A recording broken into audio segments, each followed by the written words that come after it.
Hello from the National Archives Public Programs and Education staff. Betsy Ross is portrayed by Kim Hanley, actor, historian, interpreter, and reenactor from the American Historical Theater.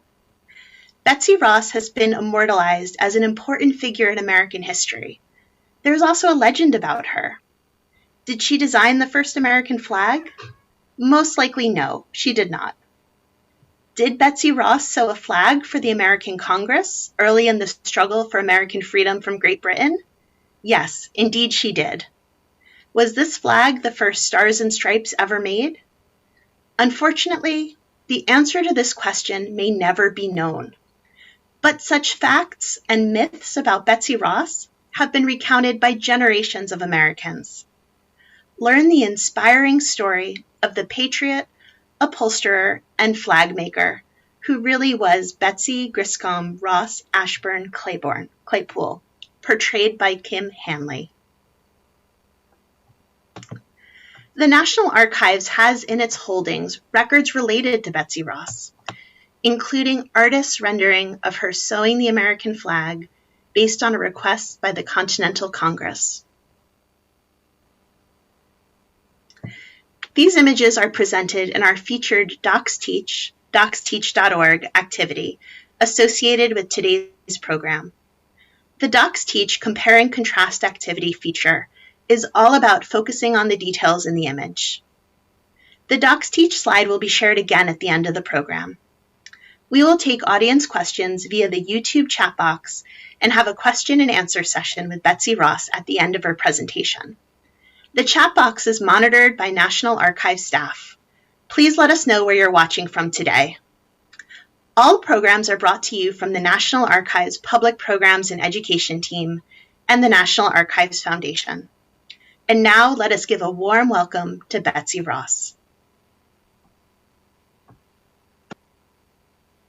Greetings, everybody. Can I be heard through this interesting system of technology that has been set for me? Oh, wonderful. Well, good morning to thee all.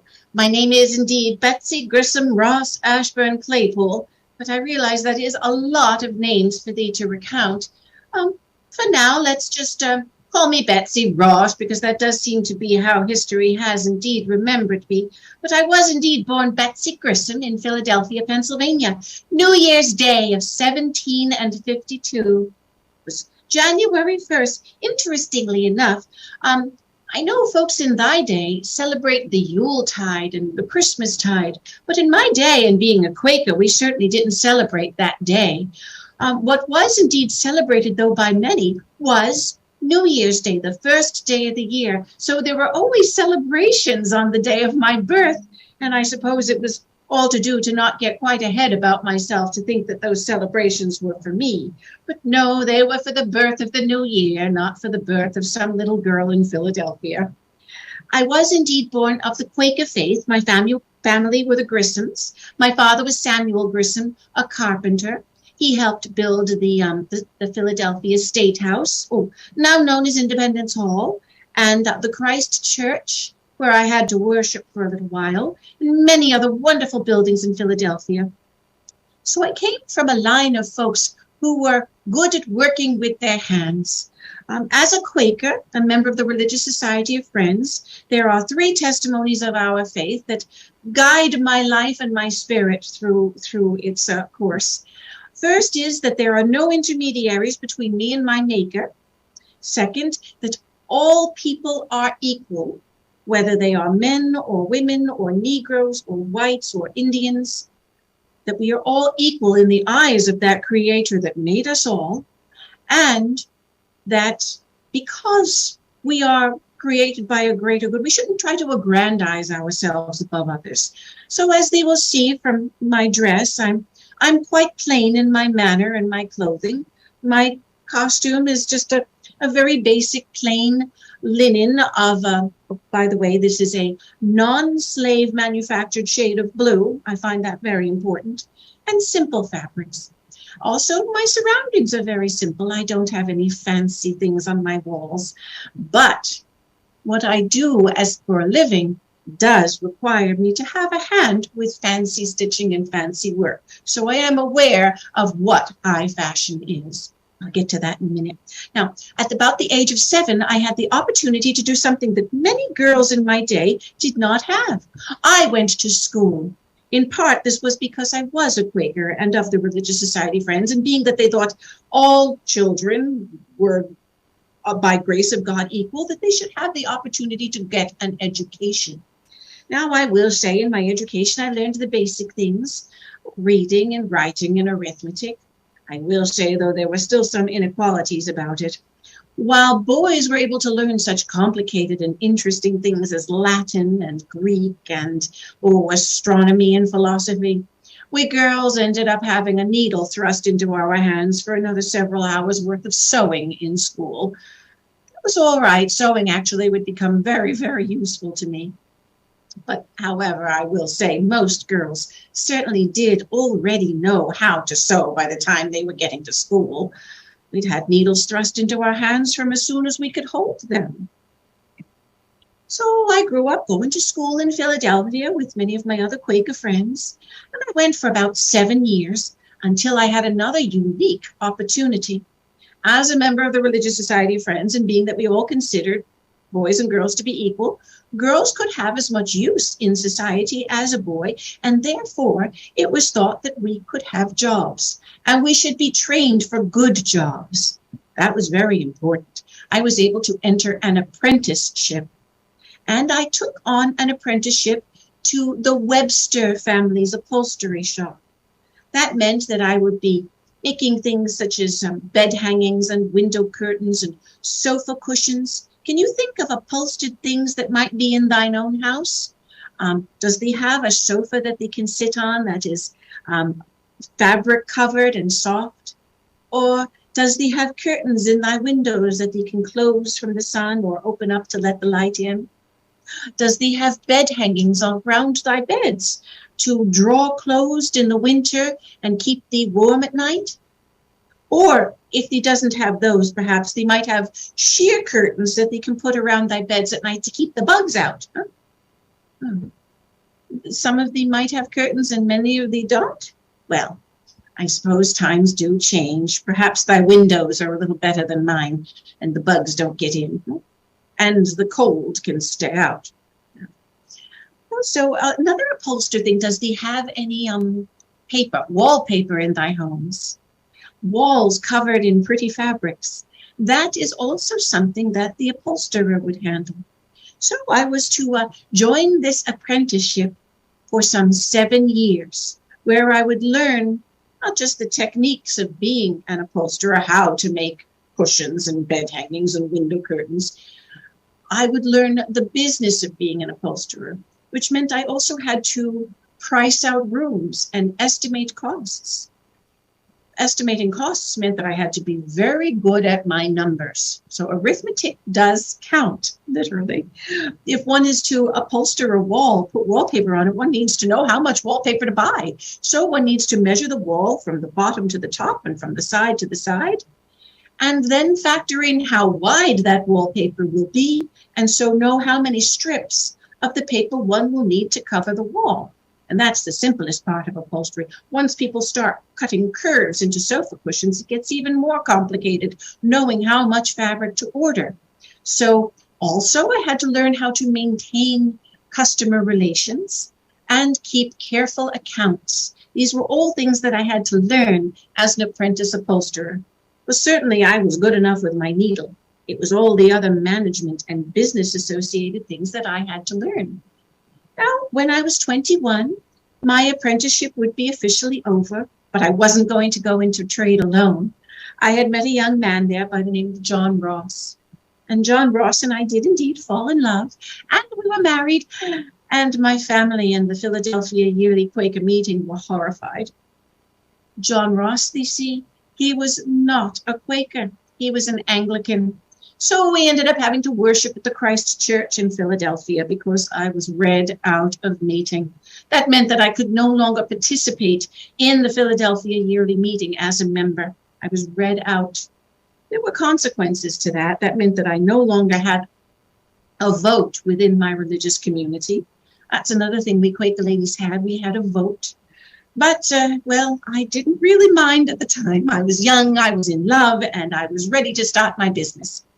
Well, things were going along quite well. We were married in 1773, but that itself was a very difficult year, because they remember the Tea Act was passed in 1773, and I do know that they can find out much more about that through the National Archives and their carefully preserved records on the tea action. Now, the Tea Act caused quite an uproar, and it caused a collection of menfolk in our towns to gather up and enforce boycotts. Well, boycotts had been enforced before, but now we were going to boycott British tea. My husband joined the militia and also helped enforce the boycotts. And, well, we would be called patriots for that. Patriots were folks who supported the American cause for representation within the British Parliament. You see, the problem was taxation without representation. This Tea Act was a tax placed upon us by a government that we had no say in. It's one thing if one has a say in one's own government, but when one doesn't, that's called taxation without representation, and it was unfair. So, well, the Tea Act happened, and folks in Boston threw tea into the harbor, and then for the next year, many more folks would be engaging in tea protests. And my husband and I had clearly made our determination that we were for the American side. The other side would have been the folks who were for King George and the Crown and Parliament and unquestionable loyalty to the King and Great Britain. Well, I don't know if there was a right or a wrong to all of it. I just know what I believed, and I was led by my maker to have a certain opinion about how I could proceed in this government. Well, things were going along again, rather contentiously, but we were surviving and certainly maintaining our upholstery business. We even had a wonderful commission from the Chu family for when one of their daughters was married, and she had an entire suite of her home decorated by my husband and I. But then the year turned from 1775 to 1776. During 1775, a Congress had been convened in Philadelphia. Boston was still under siege by the Britons after the destruction of the tea in the harbor, and General Washington had been sent up there with an army to help liberate the city. Oh, long, long story, but it still felt so far away from us in Philadelphia. But, well, in the new year of 1776, my husband turned ill and he died. That left me a young widow in very uncertain times, mind me. Our relationship with our parent country was becoming ever more acrimonious. The folks in Congress had all disbanded to go home and form state governments and write constitutions. And here I was, a widow alone in Philadelphia, trying to maintain a business during such uncertain times. By July 4th of 1776, there was a new motion in Congress to have a Declaration of Independence prepared and signed. A Virginia resolution was passed that these united colonies are to be now called the United States of America, that we were declaring independence from Great Britain. My goodness, that was a very big change. I still was widowed. I'm still trying to maintain my business, and, well, many things were changing. A little later in the year, I got a knock on my door. It was my late husband's uncle, George Ross. And I said, well, Uncle George, how are they? Can I invite thee in for a cup of coffee? Not tea. He says, well, Betsy, I have an important job for thee. It's a secret. I said, oh, certainly, Uncle George. Come on in. Let's discuss it here in the front parlor. He said, no, Betsy. If anybody's been to my house, they will know that my front of my house was, well, there was a workshop with a nice big bow window for everybody walking by to look in. I wanted them to look in, they see, so that they could see that I was an industrious upholsterer and that they could even see what I was working on and how fine my work was and what kind of fabrics I had available. But he said, no, Betsy, this is a secret business. We can't have folks peeking in on us. So brought him to the back of the house.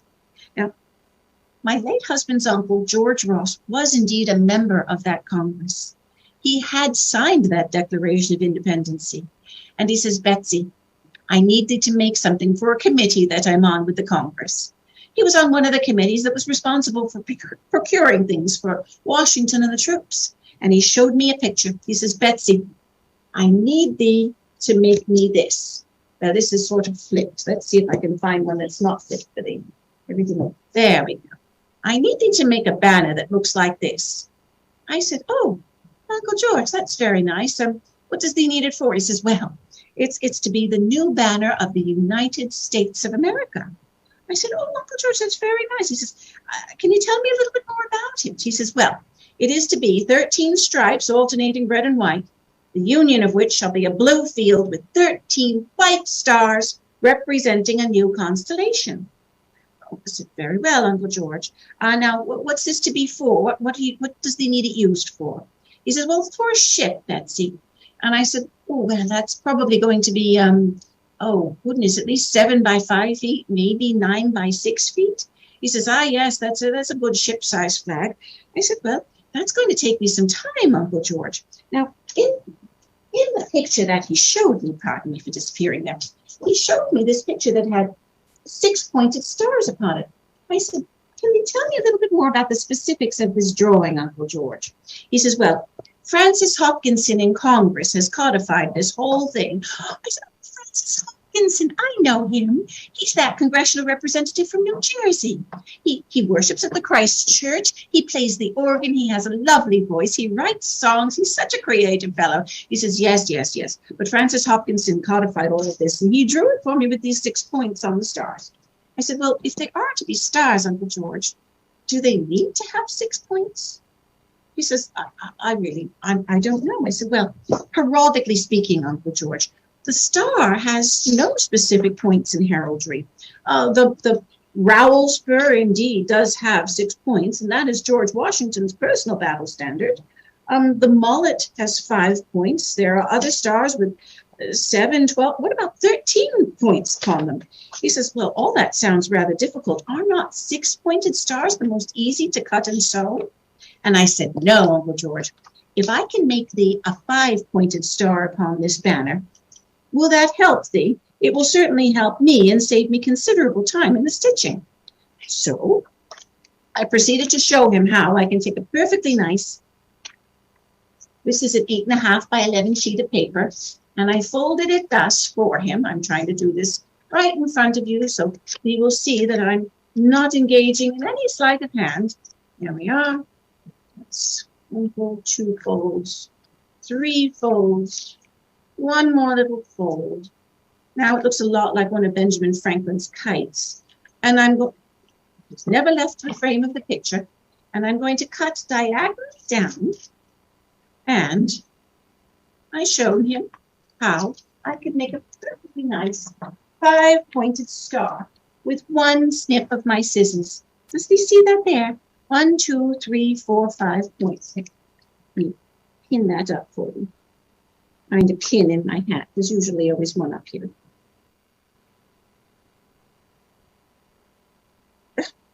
Yeah, I'll just take one from my dress.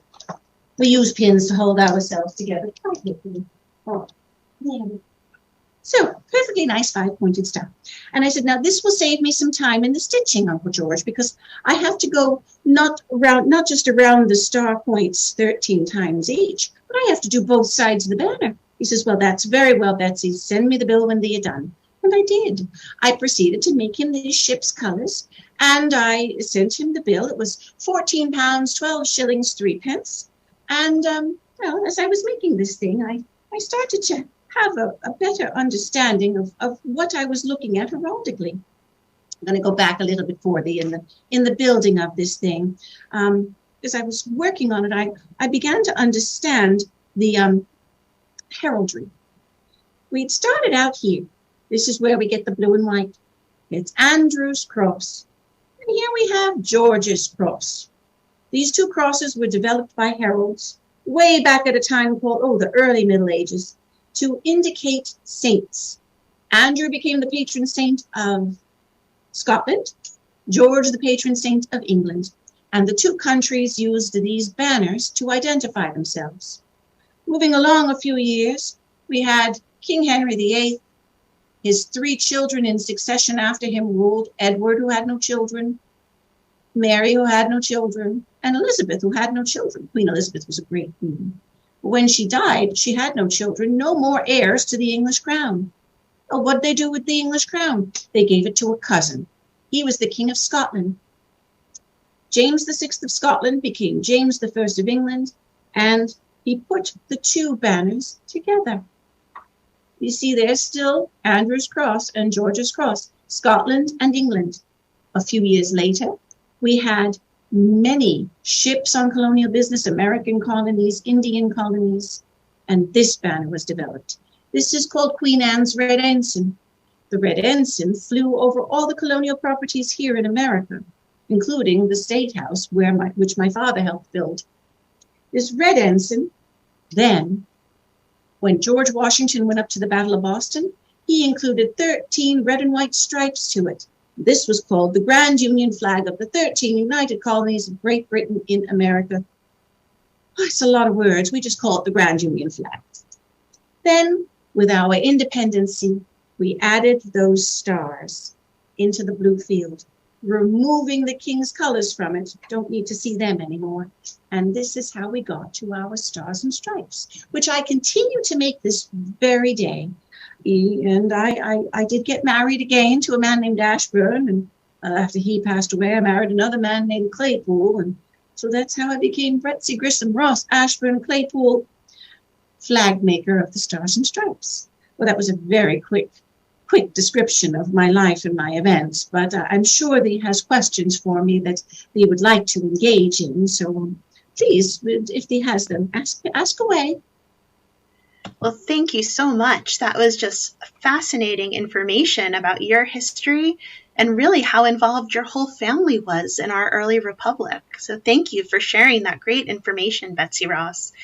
We have some wonderful viewers with us today. We have someone from Detroit, and we have a question someone sent in. The question is, did you really make this flag? They say, or was it an exaggeration? I think maybe they mean, did you do it by yourself or did you have help? Oh, well, I actually did the first flags that I made for Congress, I did do by myself. I definitely made flags for the Congress. I build them. I received pay for them. There is no question about my work as a flag maker and for official government resources. As to what specific flags I've made many flags. I've made stars and stripes. I've made ships colors. I've made ensigns for battle. Even if George Washington needed one of his personal battle standards with the six-pointed rowel spurs upon them, I'd make that. I make stores. Many women were put to work making things for the war effort. We also would make things such as bedding, mattresses for the soldiers to carry, cartridge boxes for them to hold their weapons and their musket balls and cartridges in. Indeed, the musket balls and the cartridges themselves we would make, and we got paid. We got paid by Congress for our work. So there were a lot of women at this work and making things. As far as the stars and stripes and whether, so yes, I did make flags. I'm not sure if I answered the question completely. No, that's great to know. Thank you. And so interesting to hear about women's support of that effort and the cause for independence in all different ways. So we have another question about the design of the flag. When did they put the stars in a circle? Oh, well, I have a banner here to show them. It will take up my entire frame here. This has the stars in a circle, but it's just the stars on a blue field. The first time we actually see this is in a painting of George Washington at the Battle of Princeton by a wonderful Philadelphia artist named Charles Wilson Peale. And Mr. Peale was at the Battle of Princeton, and this idea of stars and stripes and battle ensigns is quite ancient, and different companies would have different flags. Well, I am not sure what company flag might have had those stars in a circle, but that is this lone banner appears behind George Washington in that painting at the Battle of Princeton that Charles Wilson Peale made. So that's the first time we see them there. Now, when I was first presented to make this, and if Francis Hopkinson ever asks for a flag made, it will always, again, I apologize that this is split. It will always look like this, with 6 pointed stars in the blue field and the 13 stripes, red and white. This is the Hopkinson flag. He is credited with the codification and design of this. However, I believe history has much more to do with the actual design than Hopkinson, but he did codify it all. So fairly to him, he gets credit for that in the Congress. Mm-hmm. And another question about the flag, specifically about the material of the flag. What was the flag made of? Oh, wonderful question. The flag was primarily made of wool. Excuse me, little sneeze. Wool and linen are the primary things that I use to make flags. Very important reason why. Cotton is, while it is made, while we do have the raw materials here in America, the refining of cotton is very difficult, very expensive, and we don't do much of the production here in America. Linen comes from the flax plant, and lots of ladies indeed were donating or giving up some of their garden space to flax plants. It was a patriotic ideal to do so, to grow flax. And that could be cut down, processed, and made into one of the strongest fibers. Flax, linen, is the only fiber that actually gets stronger when wet. Indeed, they will often see ladies about campfires. They specifically need and want to have a linen apron that they soak with water, because the linen absorbs that water, holds on to the water, and it becomes a fire retardant. If any sparks or embers fly up at their aprons, it's actually very helpful and safe for them to wear a wet linen apron around a fire. So linen is a great fabric that we make here in America. The other one is wool. There, wool. This is made from sheep. And this is also a renewable resource here in America. Indeed, sheep were largely spared from the dinner table. They were spared from the mutton pot because of the use that they had of their wool. So again, this was an industry that was many folks in their homes, or any shepherd or shepherdess who had sheep, would keep their sheep for the wool that it could provide.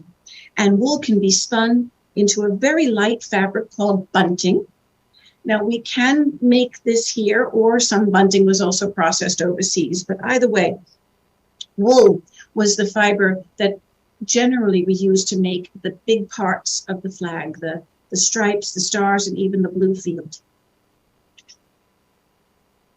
Thank you. I am so impressed. It sounds like there are so many different parts of your job and what went into making the flag. You needed to know the mathematics of it. You needed to know the science behind what materials would hold up. Really interesting. And we have a few more questions about the flag if you have a few more moments. Oh, I do. I have as much time as he needs. Wonderful. So we have someone asking, what happens when states are added to the Union? We now have 50 stars for 50 states. Oh, my goodness. That is quite a lot. Now, what about the number of stripes? No, I can answer that. When in 1794, by that year, 2 more states had joined our union. They signed the Constitution. That was Ohio and Kentucky, I believe. Anyway, with these 2 states, they needed representation on the flag, so a 15-star and 15-stripe flag was approved by Congress. So we were supposed to add a new star and a new stripe. Now, this would be the flag that would be in activity during yet another war, the Second War for American Independence, or Mr. Madison's War, or what he now calls the War of 1812. This flag with 15 stars and 15 stripes was a very important flag, as it took us through another war, and indeed a song now called the Star-Spangled Banner, formerly known as the Defense of Fort McHenry, was written about this flag with 15 stars and 15 stripes. Not this specific one, but a much bigger one. Anyway, however, after the war, there were even more states in our union. Goodness, I'm not sure how many states there were by 1818, but the Congress determined that it was going to get very busy with the stripes if we kept adding a new stripe. So they reduced the stripes to the original 13 and just kept adding new stars as the as new states joined onto our Constitution and our Union. So that's how we have 13 stripes maintaining, but a new star will be added with every state to the Union. That's really interesting. We have a question too. If you ever travel, they said from the mention of the ship's flags, it made them wonder if you ever sailed on one of the big boats, maybe the tall ships. Have you left the colonies? No, I have never left the colonies. The most I've sailed is from Philadelphia to New Jersey and back again. That's not a very long sail. That's just across the Delaware River. Indeed, I had to, the first time I went across, I was but a child when I was originally born actually in New Jersey. So I came to Philadelphia. Then there would be times when we'd go visit family in New Jersey. It was an easy crossing. And when I had to elope to marry John Ross, I eloped to New Jersey and married him there. Well, thank you. So I think I'm going to ask our final question for the day. And this is the question we always end on. What advice do you, as Betsy Ross, have for young people today? Oh, goodness. I would say they need to work very, very hard at anything that they wants to do to become good at it. But once they does become good at it, they needs to be diligent in thy work. They needs to be honorable in thy business dealings. Quite frankly, one of the reasons I suggested to the Congress that they have 5-pointed stars is that, well, it would save me time, but I also would not charge them for that money, for that time that I wouldn't be using. So I try to be a very ethical business person. If I do the work, I expect that folks should reward me in kind for it. But if I don't do the work, I don't ask for money for something I haven't done. So ethical business practices. And also, that was the other part of the question, was working together. And who did I make the flag alone? I remember that from the first one. I did indeed make my first flag alone, but that does not mean that everybody made flags alone. I'd like to talk about one group of folks that I do know made possibly the first flag that flew in a battle. It was over Fort Stanwix in New York, now called Fort Schuyler, and they were under siege. The siege began at the end of July, the beginning of August of 1777. The flag resolution officially stating that the flag would be 13 stripes, red and white, etc., this flag, was passed on June 14th of 1777, shortly before that fort went under siege. But to be under siege means that nobody can get in or get out. Nothing can come in or come out. So whatever they had in the fort when they were besieged by the British was all they would have. Now, they must have had the instructions for this flag or the resolution for the flag.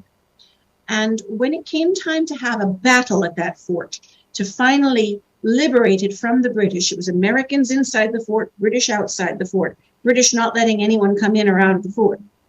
It was determined that they wanted to fly a flag. So they banded together and they did it together. Soldiers from the fort donated their shirts. Ladies, officers' wives in the fort who often had fashionable red petticoats, they donated their red petticoats. And the head officer at the fort, General Swarthout, he donated, well, I shouldn't say donated, he did build Congress eventually, but he gave his blue uniform for the blue field. So together, they made something of the red, white, and blue stars and stripes to fly over that fort during the Battle of Fort Stanwix, or the siege of Fort Stanwix. And so working together, they were able to create this thing to inspire them to liberty. So I hope those are 2 lessons to take away. Work very hard and work together for something that they believes and that is more important and greater, that will supply for the greater good. Well, thank you so much for that inspiring advice and sharing your story with us today. It was just so wonderful to learn and for answering all these great questions we have. So we'll end today with one last look at that Docs Teach educational activity related to Betsy Ross.